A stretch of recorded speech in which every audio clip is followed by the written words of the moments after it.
Good morning. It's Tuesday. Thanksgiving week, man. We're here. Thanksgiving Hoop Fest week. I think it officially nationally should be Thanksgiving Hoop Fest week. There's no other tournament that matters in Texas, in the entire country, Thanksgiving week, except for the Thanksgiving Hoop Fest. I'm your host, Charles Campbell, hoopdfw.com, and welcome to my live Mondays broadcast on Tuesday.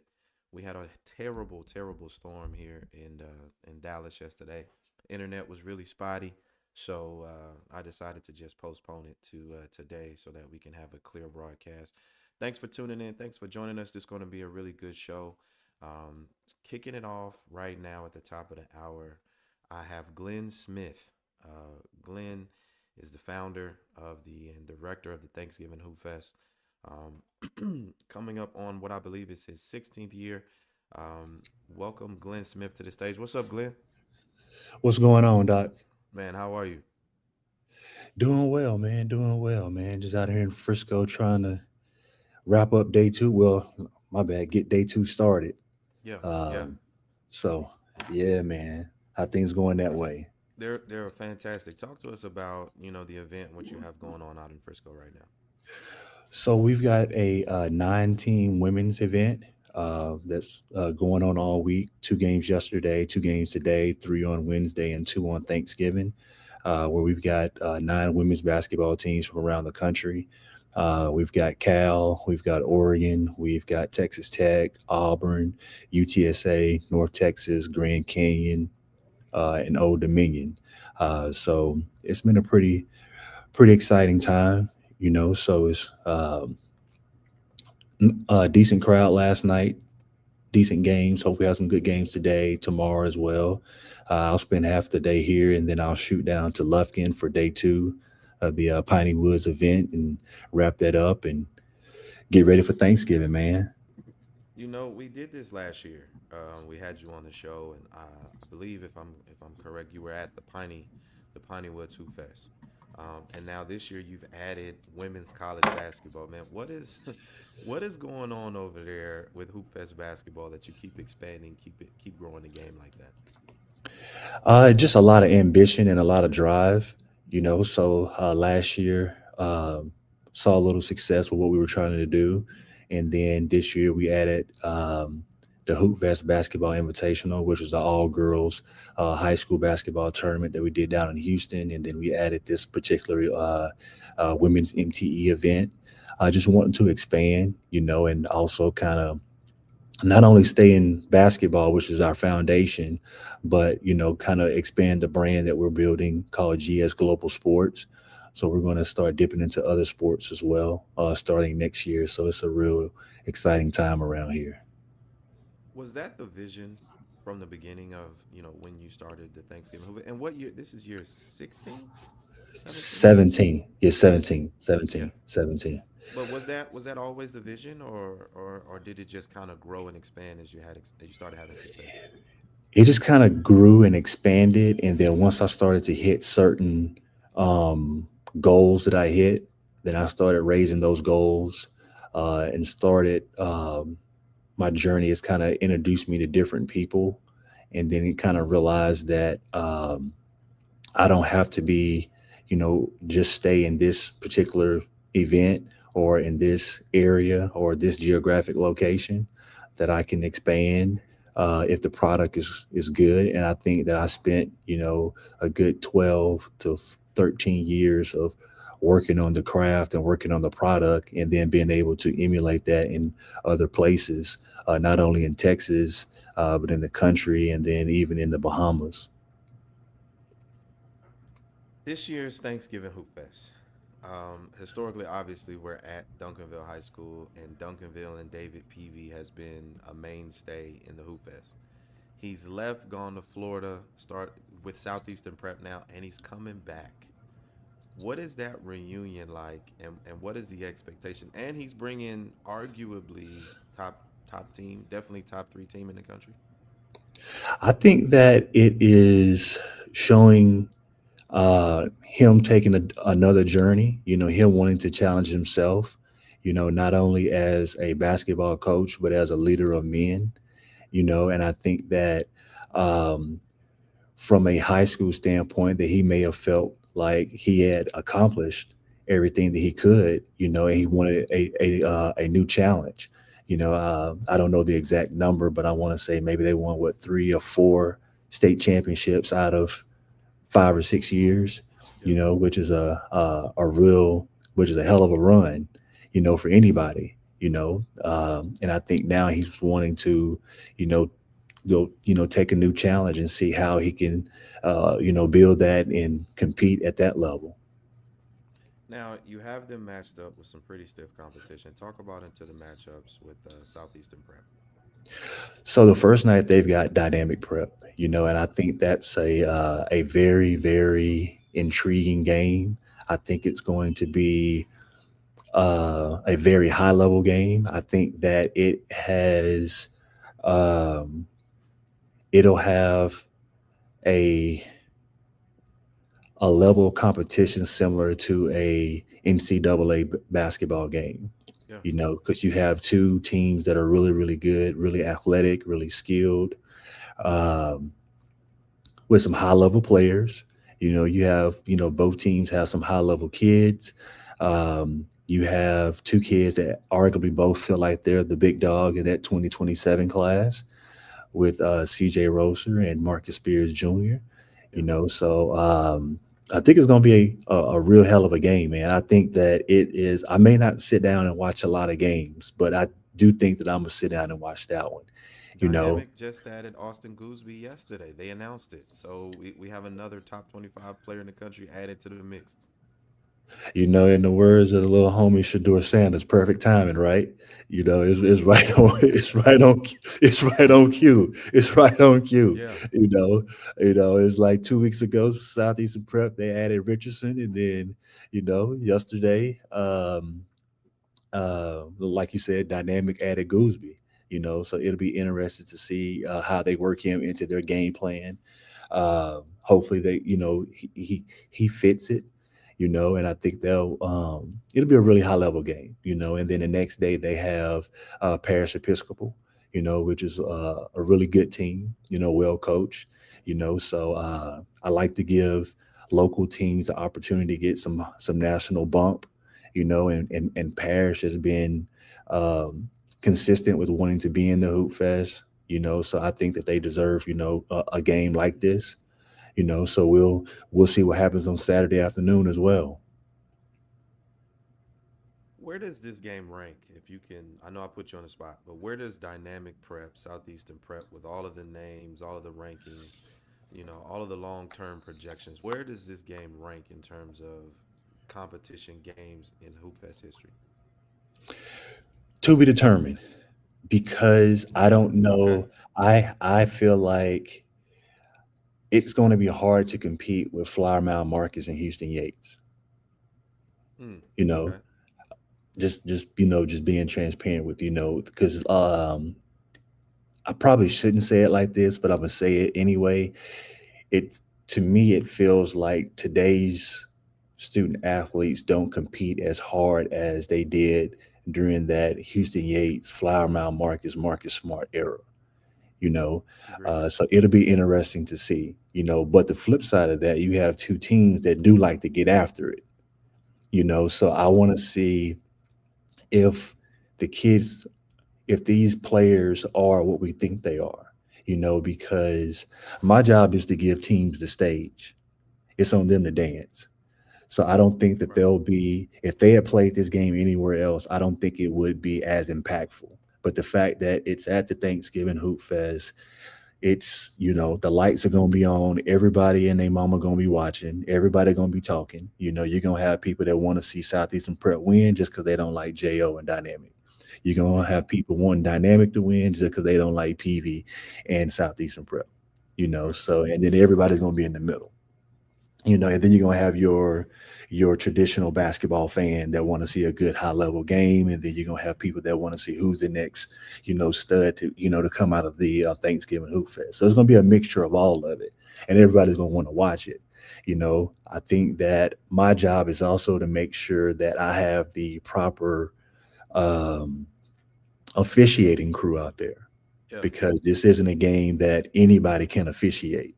That's very It's going to true. have to be, it can't be, the officials that want to be seen or this, that, and the other. This is going to have to be some officials that know, like, hey, like this not a regular high school game. Then a lot of the high, and then I say that a lot of the games in the Thanksgiving Hoop Fest aren't regular high school games anyway. But this one in particular, and like maybe four or five others, they kind of got like an extra little sauce on it. So we need, referees to be on point too. Because when teams come to events, one of the first things that can make or break an event is the officiating. Yeah, that's So very true. Speaking of other games, you have Prolific Prep. Davion Atkins, obviously local guy, Left Faith family went to Prolific. They will be coming home, and they have a matchup against North Crowley. A local favorite. My favorite in Class 6A right now. Class 6A is wide open in the state. Well, excuse me, in the area to go to state. But North Crowley to me is probably our best chance to get there. Talk about that matchup a little bit. I think that two things could happen. It could get ugly for North Crowley, or it could get ugly for Prolific. And I Mm, know people are gonna be like, "How the hell can it get ugly for Prolific?" I'm Right? gonna say I we got to think talk about that. a lot of teams, a lot of out of state teams, when they come to this event, they think shit be sweet. They think they just, hey, the name on their jersey is just, hey, is a 15-point plus. Yeah, And I won't say a team's name, but I've had top ranked teams come and they got spanked by 30 and they won't come back. can I say Now that? the Can I team say that their name? Can I say their you names? can, you can, you Arizona can, Compass Prep. We talking about you. but I think they probably would want to spin the block and come back now, if they could, Right. but for a while, I think they had a little humble pie, because they came and they got 30 picks. Now, don't get me wrong, like one of the guys that was on their team is an NBA champion, NBA champion. He is. He is Casey Wallace. Shout out Casey Wallace. but I say that to say, even then the night before, Jacoby Walters then probably should have beat them that Friday night, Yeah. you know. Um, but teams come to this event, thinking that, hey, I'm this team or I'm that team. But then once that ball rolls out, Dallas teams in particular, they have a certain aura and a certain confidence to where they feel like, we got the best basketball in the country anyway, Yeah. and we got the best coaches and we got the best facilities. So they don't really get starstruck when they see certain things, or certain teams. So those teams are going to have to, strap them up and going to have to play. And I think that I don't think Brackle and them is going to be, coming in scared or whatever. Prolific gonna have to really just come out and whoop their ass because Brock and them not gonna come out, and be scared and timid or whatever. I was gonna say that. I think Coach Brackle, and if I'm not mistaken, I just saw him. I think he went over. I think he's up to 700 victories now. I mean, just an amazing coaching career. But Coach Brackle, but also Isaac Hayes, man. He is one of those players where he has just a huge chip on his shoulder. He feels like everybody's against him, and we're getting to see him match up against arguably best point guard in 2027. So same class, same position. That could be some fireworks for you on. And what day is that game? That is Friday or Saturday? That is Saturday night. Saturday night. Yeah. I Yep. think I Yeah. think that potentially, he gets in that mode where he's filling in a couple deep threes, the crowd is going. It could get really interesting in the gym for sure. No doubt. I think that is one of the unique things about the Thanksgiving Hoop Fest. It Hmm. gives kids a platform and the opportunity to, you know, take what they feel like they deserve. Yeah. This is a good stage for him, and that program, and not to uh kind of single him out or anything like that, but this is an opportunity to where, like, hey, if you think you like that, this is the time to show that you Yeah, like that. show everybody. Show everybody. Like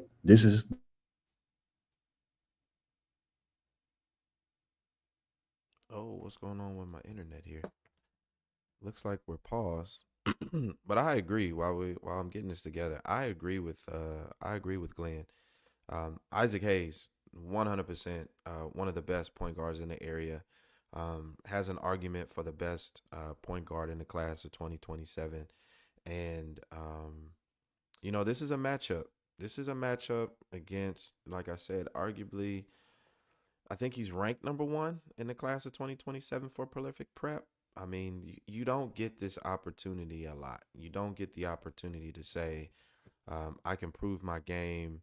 Um, I can prove my game against the best player in the class at my position. I can 100% show everyone who I am as a basketball player, my intensity, my competitiveness, my ability.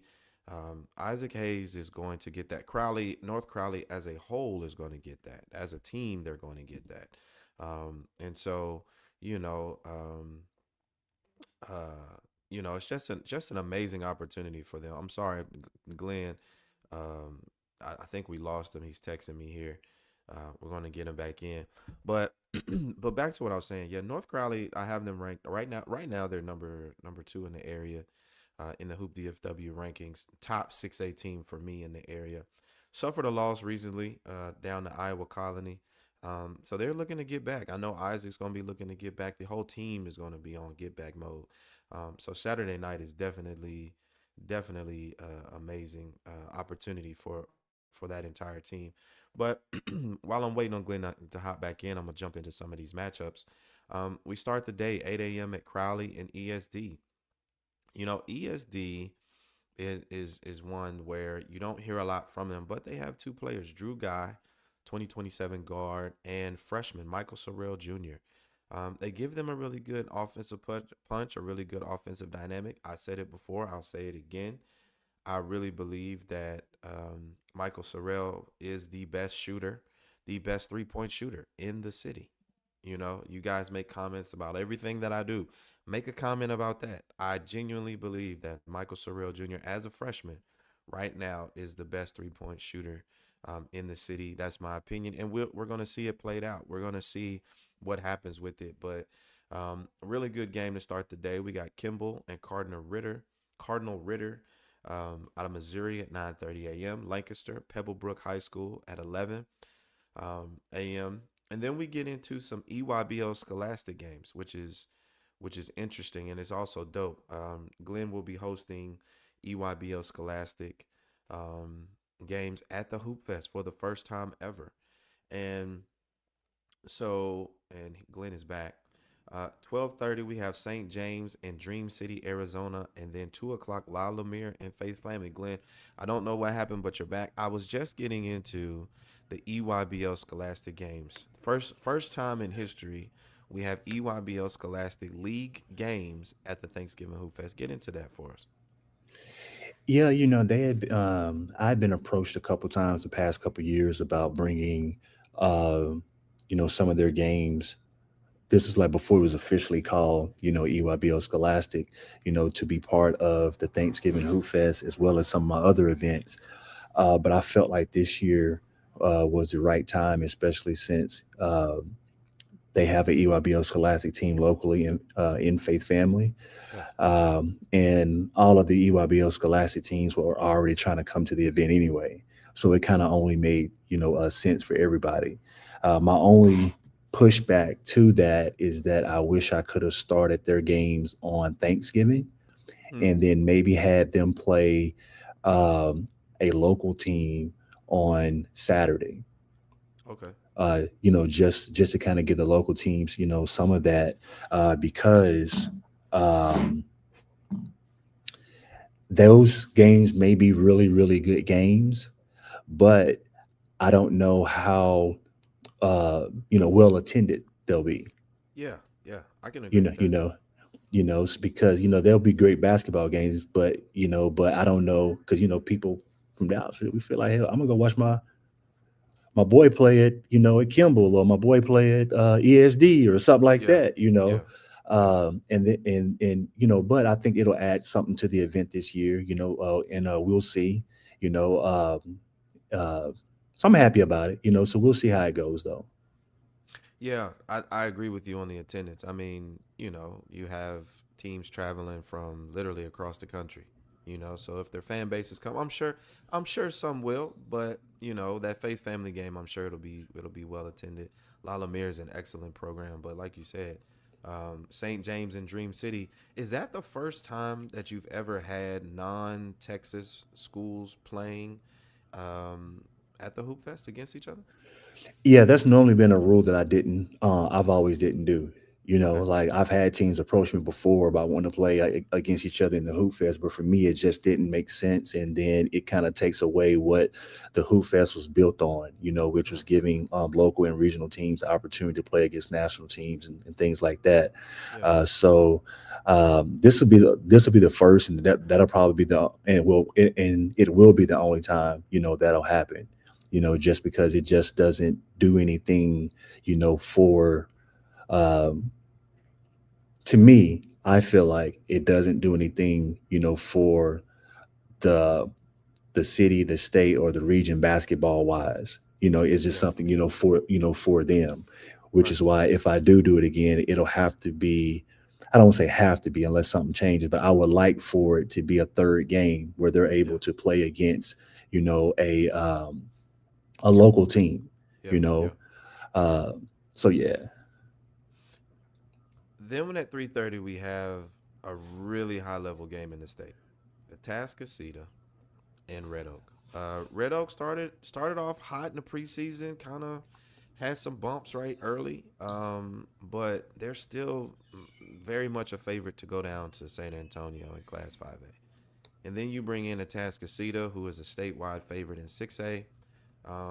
That could be some real fireworks. I know that game will be attended well. Red Oak is gonna bring the oh crowd. yeah, oh yeah. So that one is kind of planned out, perfect. Let me see. I was trying to find the schedule because I was going to tell you why I put that one right there. Yeah, Um, because right after that one, I believe is who?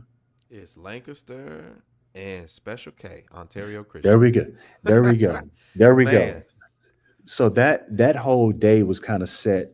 That flow was just specifically for that. yeah, Because I know that Atascocita City and Red Oak is going to be a really really good game. And then that's going to get people going. Um, and then you go into that Lancaster, uh, Ontario Christian game. yeah. Which I think is going to um, it's going to be cracking. I ain't gonna lie to you. It's hey man, listen. Last year was the first time I watched the girls basketball at Thanksgiving Hoop Fest, and I'm hooked. I'm hooked. Yeah. I'm hooked on Special K. Special K, she is something. If you have never seen Special K play from Ontario Christian, you have to watch her play. We are watching what would be like Don Staley in high school. She's that level, that type of player. Small guard, has everything in her game, but she brings a good team with her too. And to get a local team like Lancaster, I know last year, you set up the Leah Chavez game, and that had a lot of fireworks on it. But to see them against Lancaster, local, really well supported team, a powerhouse in the area, man, 5 o'clock. If you are not in your seat at 5 o'clock on Friday, you may not be able to watch this game. That's just gonna be it's gonna be packed. It's gonna be rocking. I know the DJ gonna have us doing our thing, but 5 o'clock Lancaster, Ontario, and then to follow that up with that, like we talked about, that dynamic prep Southeastern prep game. Not throwing any shade on any other games on Friday, but if you're not in your chair from 3 o'clock to 6:30, hey man, you done missed some fireworks, I'm sure. And then we nightcap it off with Putnam City North versus Duncanville boys and girls. Yeah. So that one that has a really nice flow to it. I think all the gyms got a really, really nice flow to them. Yeah, And it's some really good games everywhere. Like if you're like a really basketball savant, like you can go to any gym and see some heat. yeah, And then I feel like this was probably the hardest schedule that I've ever had to do because it's so many good teams, yeah, like really really good high level teams, all over in every gym. yeah, And when I look at it, I'm just like, wow, like I really feel like the 120 game on Saturday, Lufkin and Owasso from Oklahoma. Yeah, with Montnani and Austin Brown from Lufkin. I really like that matchup, and it's a couple others that kind of really caught my eye. I want to see Kingdom Collegiate Academy play Houston Christian on the girls' side. I want to see St. James girls play Legion Prep. yeah, Which is like that one's like it's going to be a who's who of women's college coaches. In the gym on Saturday, bouncing absolutely. from gym to gym just because of the games. And then on the men's side, I think people be happy with the teams that come in on the men's side as well. Um, but it's gonna be a good weekend, man. It's gonna be a really good weekend. You have the City Reapers from OTE coming in. Yep, yep. I mean, they're going to bring a little bit of celebrity. OTE does a really good job of pubbing and marketing and reaching the next generation. I think they could bring some celebrity, but also they're a good basketball team. They're gonna play some good basketball. Yeah, I just hope that celebrity translates to them playing, because it could get real ugly real quick for them with high school. You know, Yes, it I, could. I, I just think that teams really come to this event thinking, they see all the content that my content team puts out, and they come out and they think it's just going to be real sweet, and then this, that, and the other, and it's going to be a bunch of like clicks and likes, and then they get hit across the head, and they go back home trying to reevaluate themselves. Right, exactly. I You mean, but know, that's Texas basketball. That's Dallas right. basketball. That's you come to Texas, man, and the platform that you've set up is there for us to prove it to everybody. And I think, for the majority of the time we prove it. So but no, it's a great slate of games. He's got games in all three gyms, from morning till night. The basketball party in town is, we know it's always at Duncanville, but this year is very much so in Duncanville, with just a whole slate of games for you. If you're the casual basketball fan, the new basketball fan, the young, the old, women, we have something for everybody. The women's game, it's dope, man. We really appreciate Thanksgiving Hoop Fest, man. You doing it here, not taking it from us. I think the city as a whole feels like it belongs to us. I think it's something that feels like it belongs to Dallas. I Um, hope so. I really do. I really hope so. And I think the cool thing about it is that people have actually saw it. It's yeah, not like an outsider or anything like people actually saw it, from going from Metro to Duncanville and then just saw the progress and yeah, saw the fall off a little bit for a couple of years, then saw the incline, and then the whole American Airlines and Dickies thing, for a couple of years and then just kind yeah. of, keeping it going or whatnot. Well, man, we really, again, like I said, we really appreciate it. I know you're managing an event, you're doing your thing where you are.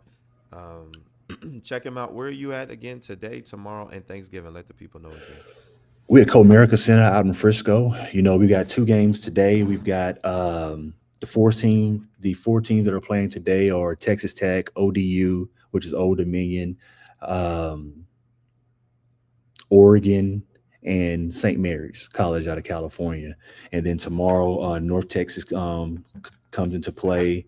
Um, Auburn, Cal, and all of those guys will be there tomorrow. And then we'll finish it up on early Thursday so people can come in, watch some good games, and then make it over to the Cowboys game if that's what they're trying to do. Ooh, that's a sore spot. You just brought up the Cowboys. I mean, Oh we man.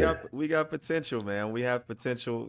Sunday was a good start to a second half of the season for us to see if we can really turn the corner. But I don't know if we want to watch us versus Kansas City on Thanksgiving. Maybe we should go watch basketball versus watching the Cowboys. Oh, here you But go. man, but Glenn, I appreciate it. Definitely appreciate you joining us. Support the Thanksgiving Hoop Fest. They can buy. Okay, are they able to purchase tickets on site or is it all online? Either or, Okay. but once it hits a certain number online, I can't sell anymore, and I think we're getting close to that. I think we're about 60% to that particular number. So I would, kind of either get there early or or go ahead and get them online now. I think a lot of it has to do with the teams, and then we're only um, releasing our merch at Thanksgiving Hoop Fest this year. Yeah. So I think a lot of people have kind of bought tickets wanting to try to get the new merch. I'm real excited about. You know, I it's for the young people. You know, the merch looks good. It's for the young people, but I might have to grab me a couple pieces though. I saw a couple things there that look good, man. That look good. So get your merch. Come watch basketball. Thanksgiving Hoop Fest, Duncanville High School, Friday, Saturday, man. It's a basketball weekend. So, but Glenn, I appreciate you joining us, man, and I will see you later this week. Ain't no doubt, man. Appreciate you so much. Thanks, man. Thanksgiving Hoop Fest 2025. Um, if you are a basketball fan of any level, any level, any genre of basketball, it's there. It's at the Hoop Fest. It is there. Any you like public school, you like private school, you like prep school, you like to run, you like to see, motion offense. I mean, anything that you want to see is at Thanksgiving Hoop Fest. Make sure you're supporting the brand, supporting Glenn Smith and his brand. But just go out and enjoy and watch some good basketball because that's exactly what it is. But moving on, I just wanted to highlight it is here. It is here. The official Hoop DFW, the magazine, has been released. I was at the Noble Classic this weekend and sold a ton of them. So thank you to everybody who who has supported. Check these photos out. Van Can Cam, Vanessa Cabrera did an amazing job with our photo shoot. But support the magazine. We got an article on Dwight Gentry. We have some team rankings. You obviously know about that team rankings here. High school season preview. But one of the things that I know all of you guys are interested in is you have your class 2026 rankings. You have your 27 and 28 watch list. And some people say, well, why didn't you do rankings? I just, the landscape of high school basketball has changed a lot. It really, really has. And we still do it, but we get into ranking players so young, and so many players don't pan out. But there's so many expectations and so much expected of them, like in fifth grade, and it's ridiculous. So, one of the things that I do, and I do a ranking, but for the magazine's sake, for me, and look at the back, we got the Thanksgiving Hoop Fest ad. Thanks, Glenn, for supporting it. Um, but just do rankings matter? In a sense, they do. They do. They're a good guide. They're a good GPS to kind of show you where kids are. But I don't believe in any way do they tell us exactly where they're going. In my 10 years of doing this, I've seen so many kids ranked nationally, McDonald's All Americans. I've been to the McDonald's All American game multiple times, and I've seen and met all of those kids, and everybody doesn't pan out, but um, support the magazine. Get your magazine, and for this week only, Thanksgiving Hoop Fest week, it is $10. Magazine is $10. I appreciate your support. If you want me to sign it, tell me, I'll sign it. And it's also, something to get at the Thanksgiving Hoop Fest because now all of these players will be there, and you could get you a keepsake, signed photos. Um, get you some signed photos, some keepsake. Maybe you'll catch up on someone that becomes a pro later on in their career. But back to the news. Austin Gooseby with the huge announcement yesterday, going to Dynamic Prep, leaving Melissa High School, joining his summer running mate, Dakari Spear, to kind of just give more strength to that Dynamic Prep roster, which is already, as ranked by ESPN, they're top 25. They're number 3 in the country.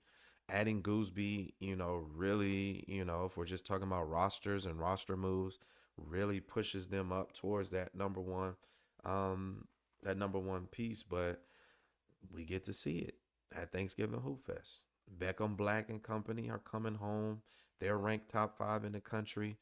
You get to see a really, really good matchup. And now Austin Gooseby's thrown in the mix. There's a lot of chatter on my social media. I released it before they announced that I made the announcement that he was transferring.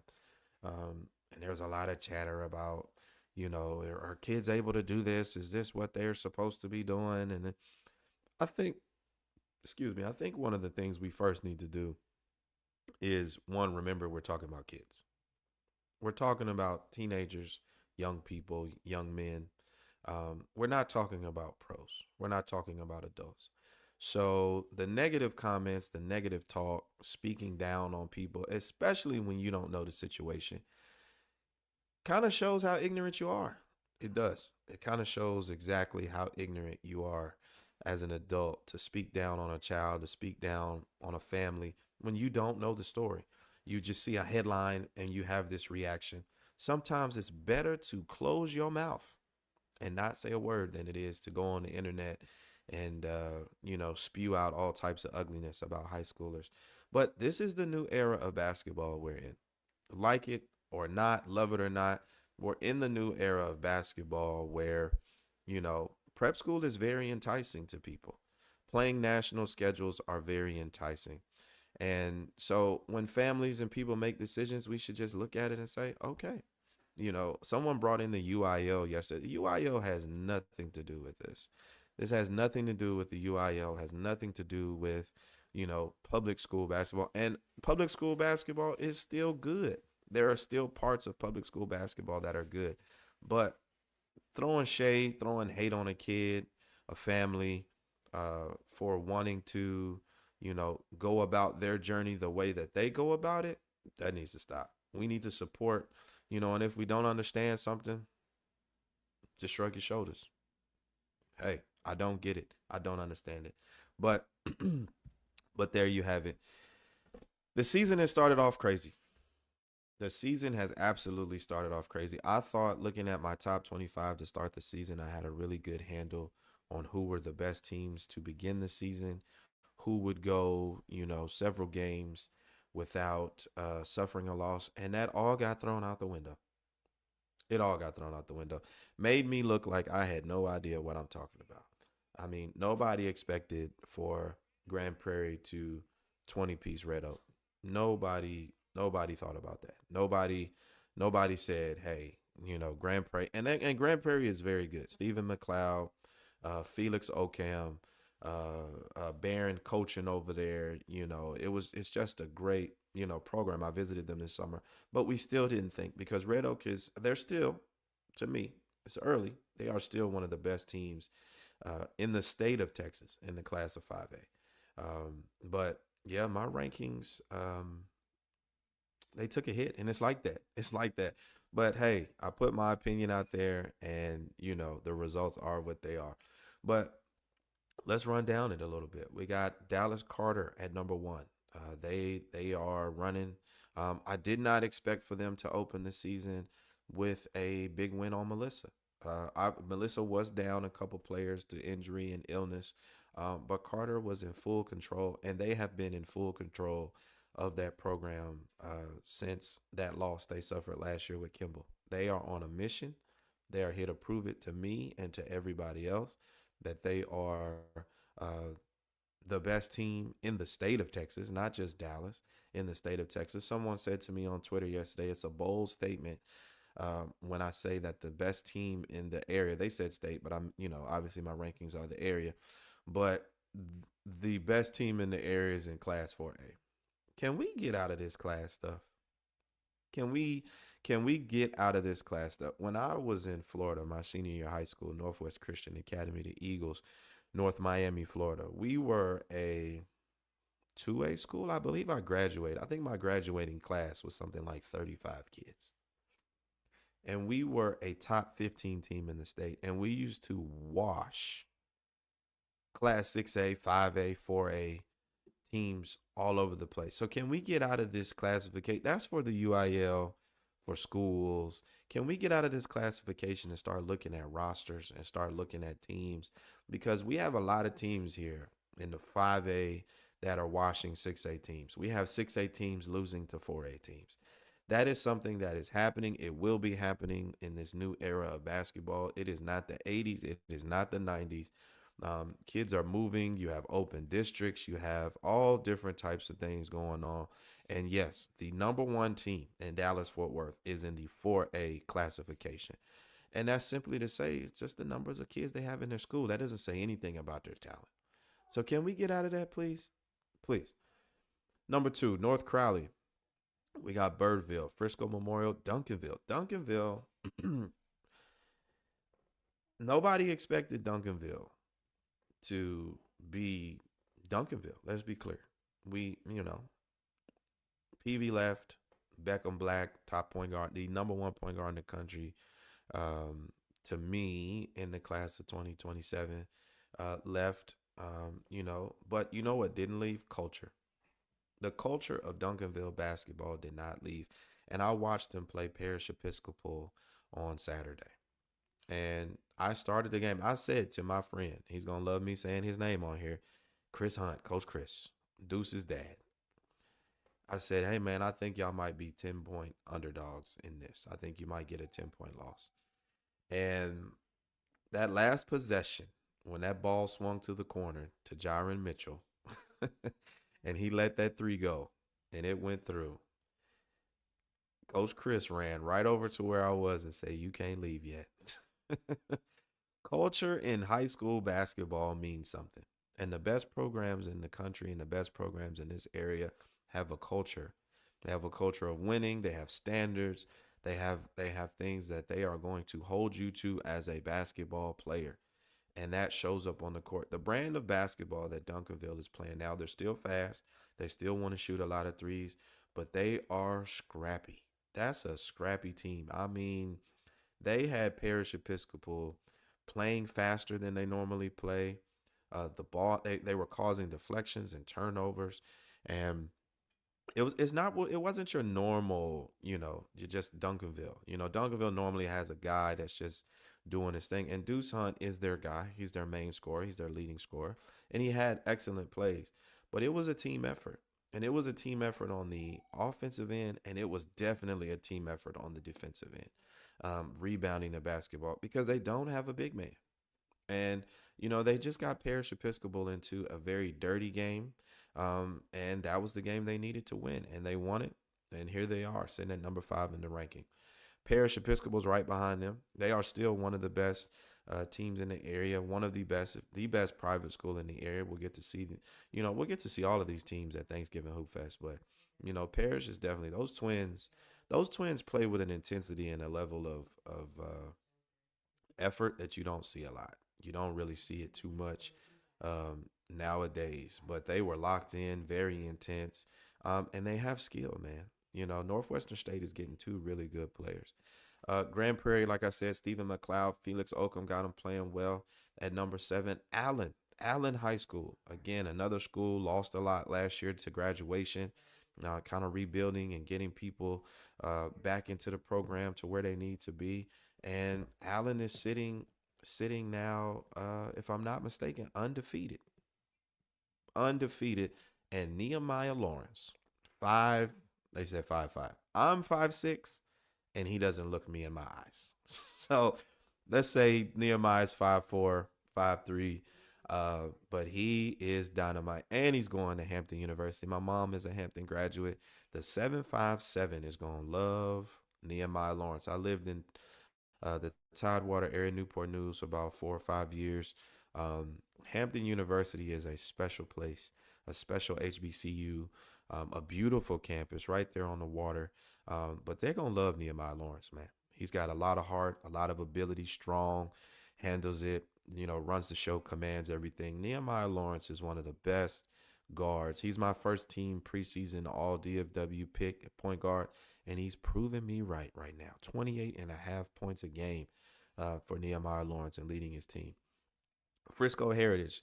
The Bryce Howard Cameron Lomax show is must see TV. If you live up north, if you live in Frisco, anywhere near there, you have an SMU signee and a Duke signee that are just running through teams. Saw their game against Melissa. There was a little trash talk done, and then it just went out the window for Melissa. Bryson Howard, last year, we knew he could play. He's on a whole different level, and Cameron Lomax is right there with him. And I was having a conversation with another basketball writer after he watched their game, and he said something that makes a lot of sense. He said it's interesting seeing a team where you have a Duke signee and your top dog is Cameron Lomax. Cameron Lomax has a confidence as a point guard, and he has a leadership ability on that team that only makes Bryson Howard that much better because Cameron Lomax does take a lot of the pressure off of him. He takes a lot of um, the need for a primary ball handler, a secondary ball handler, just a ball handler. Period. Cameron Lomax gets it done, and Frisco Heritage right now is getting it done with those two, um, and they are must watch TV for sure. DeSoto, DeSoto, they can be inconsistent. They can be, but beating Little M, I didn't suspect it. I don't think you suspected it. I know they suspected it because you don't walk into games thinking you're going to lose. But I know Little M didn't suspect it. And DeSoto came in there and beat them well. I watched them also at the Noble Classic. And once they figure some things out, once they get down some of those unforced turnovers and some of that costly play, they are going to be, that District of Doom is wide open. Duncanville, Lancaster, DeSoto, Mesquite, Horn, Waxahachie. It's wide open. Anybody could win it. They really could. I had Lancaster winning it. That was my pick to win the district. Not sure if that's gonna happen. It is wide open. The high school basketball in Dallas Fort Worth period is wide open, and DeSoto is proof of that. Next 11, you got Little Elm, Red Oak. Spoke about them, Mansfield Summit, and then 14, Kennedale. Kennedale State Championship last year. They right up the street. I live in Mansfield. Kennedale is 5 minutes away, and they are Jacoby Lovings. Can we talk about Jacoby Lovings for a second? Y'all keep letting this man get off on y'all. We saw it all summer. Dallas hoop scene had him up there all summer talking trash, hitting step backs, lefty jumpers, threes, raining it down. And Crowley, they just won the game by 1 point against Crowley. Jacoby Lovins looks at the camera and says, "They said they were going to beat us by 40." Guys, don't write checks you cannot cash out here. This is the best basketball in the country, the best high school basketball in the country. Prep school aside, people leaving, everybody who left, all that. There are still so many prospects here. And Jacoby Lovings has Kennedale rocking and rolling as their emotional leader with a lot of energy. And is he the best trash talker in DFW? He might be. Tell me some more trash talkers in DFW that Jacoby Lovings gives Jacoby Lovings a run for his money, because the way he's talking trash and backing it up, Kennedale is a must watch. Melissa, obviously they lost Austin Gooseby. That doesn't change their spot. They still have players. Trey Edwards, they still have him. They still have Mustafa. It's still a good squad, but they're at 15. Lancaster, Grace Prep. Grace Prep is playing some really good basketball right now. They have a three-headed monster at the guard position in MJ Boyd, Amari Coleman, and Keith Scott.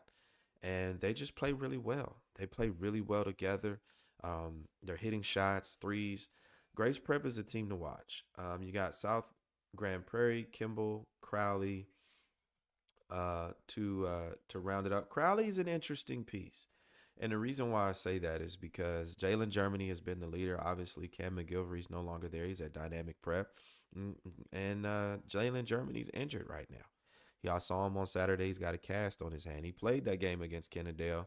Ended up fracturing his hand. That's what they found out. But he played the game against Kennedale with a fractured hand and scored 20 points. A lot of toughness. A lot of toughness. But, we're going to see who steps up for Crowley. They still have Jeremiah Third Kill. They still have Kingston Willis. And they still have a really good head coach in DeMarcus James. So it's worth looking at. And then we're going to round up Plano. Freshman TJ Johnson. 2029 freshman. He's a top 5 freshman in my Hoop DFW 2029 rankings. TJ Johnson is going to be a very, very good basketball player. But what he's doing right now as a freshman and leading that group at Plano has him at the 21 spot in the ranking. They're starting to climb back up. And then rounding out the last spots, Lake Ridge, Mesquite. I had Plano, This is what I saw, and I almost did it again. I almost did it again. Plano's at 24. At 21 is Mansfield Timberview. In my rankings, though, I put them twice. error on my part. That first Plano, it should be Mansfield Timberview, um, a playoff mainstay here in Dallas. But the actual Plano rankings at 24, Dallas Green Hill at 25. But you know, we are in a really good place. There's really, you can't say, oh, this team is the best team. This team is not. I think the only one we could probably say that about right now is Carter. I don't see Class 4A in the state of Texas having anything for them. The same way Campbell ran through the state last year and ran through the playoffs and ran down the state and won by 30, 40 points the state championship game. I think Carter is probably going to be on that same wavelength uh, uh, coming up this season. But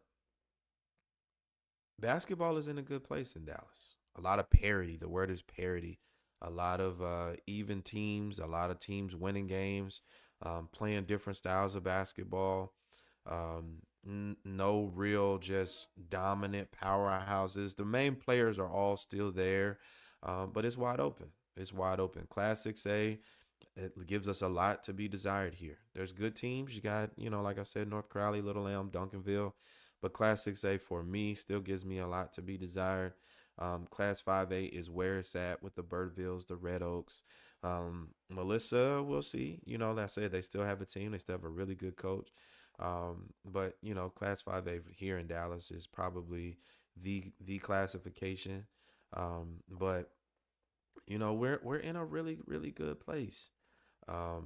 To where anybody has a chance, and I think that's what we want out of high school basketball, right?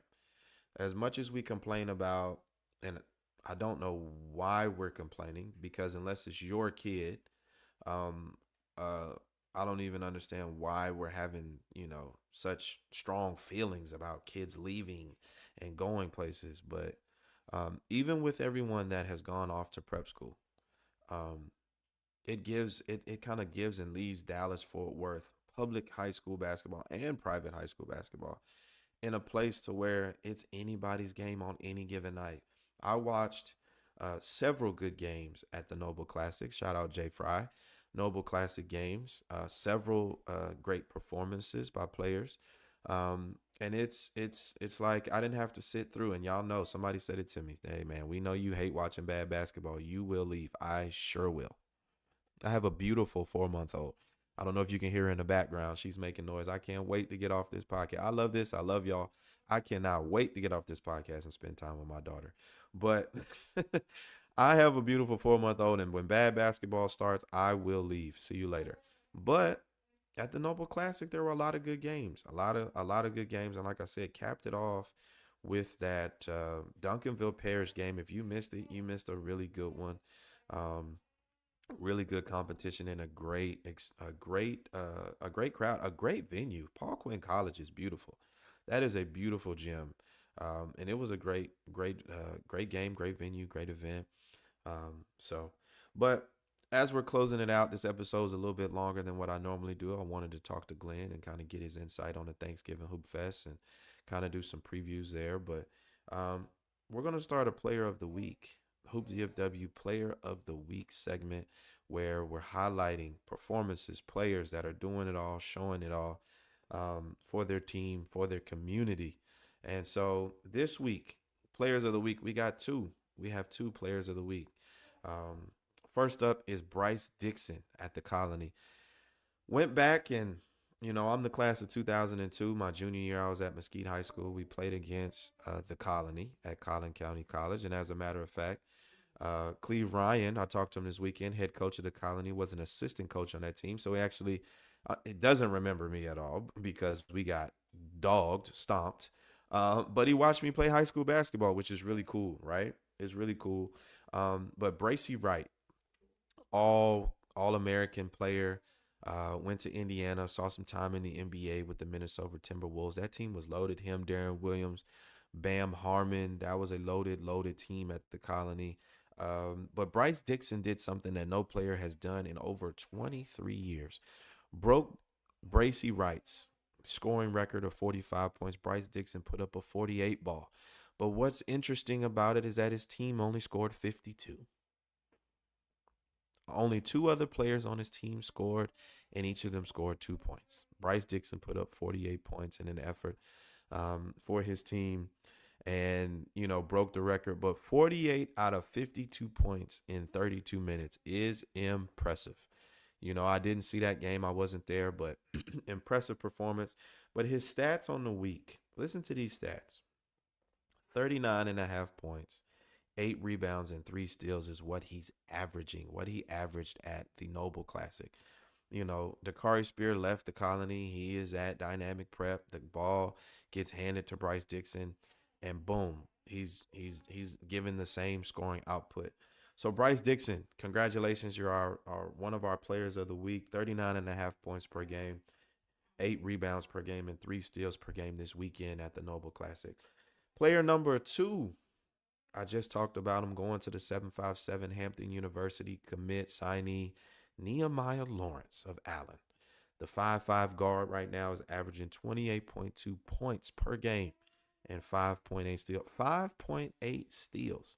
The points are impressive, but almost 6 steals a game in high school, period, in rec league, anywhere. 6 steals a game just shows just how scrappy and the effort that you're putting in.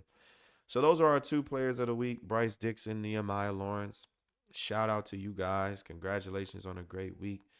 Man, this was a great episode of Live Mondays on a Tuesday. We're going to do them on Mondays. We are going to recap Thanksgiving Hoop Fest next week. I'll be having special guests.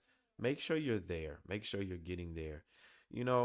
As we're leaving, I just want to talk about, and it seems to come up a lot. We used to talk about it, me and Ani and Brandon, but parents, the comments, the posts, the criticizing of everything. You guys criticize everything except for your kid. You take shots at everybody. Myself, other media guys, high school coach. You don't like what's happening for you at the high school? I'm leaving. We've had several players transfer. The season is 3 weeks old, and we've had several players leave already. Leave high school. Because let me clarify, because I spoke on the Gooseby situation. Gooseby was the man at his school. He's a Texas signee. He's a made man. He's going high major Division I, and arguably will be a McDonald's All-American. So playing time isn't an issue.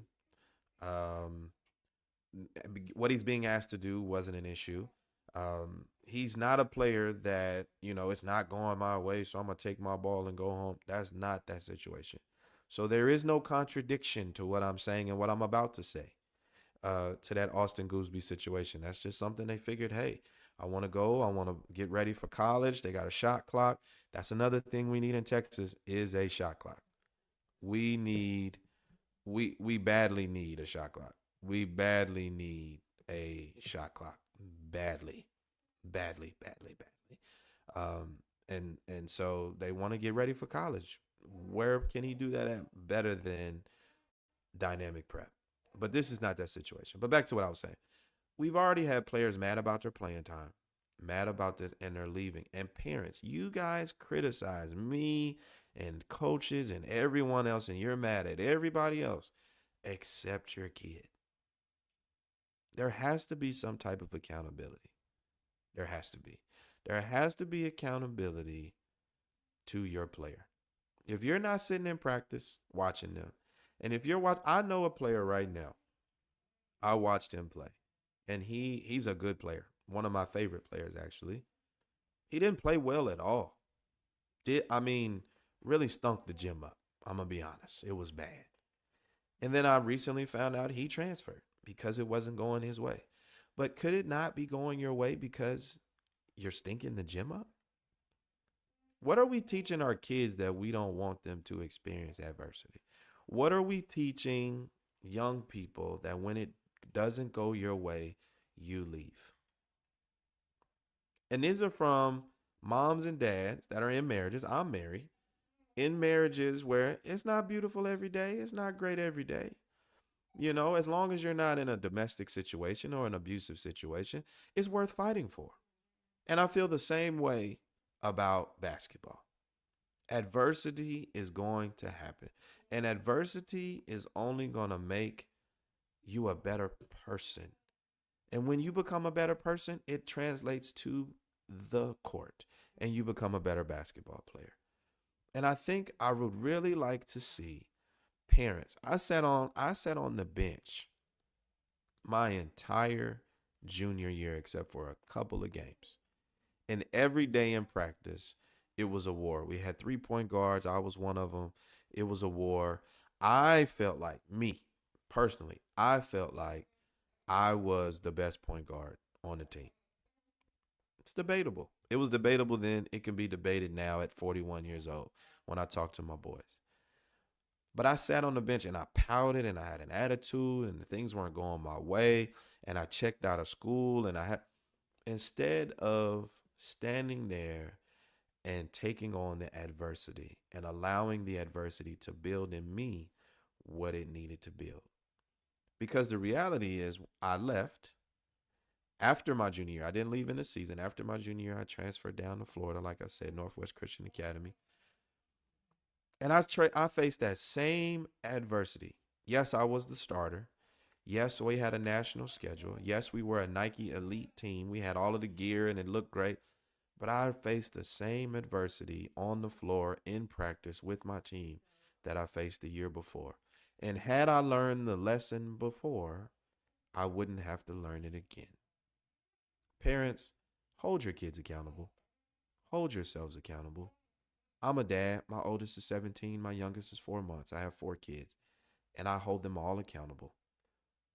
Let's think about this basketball game bigger than just on the floor and think about what it produces in us as people and where it can take us. I'm Charles Campbell, man. This is Hoop DFW Live Mondays. Thank you for tuning in. I'll see you next week.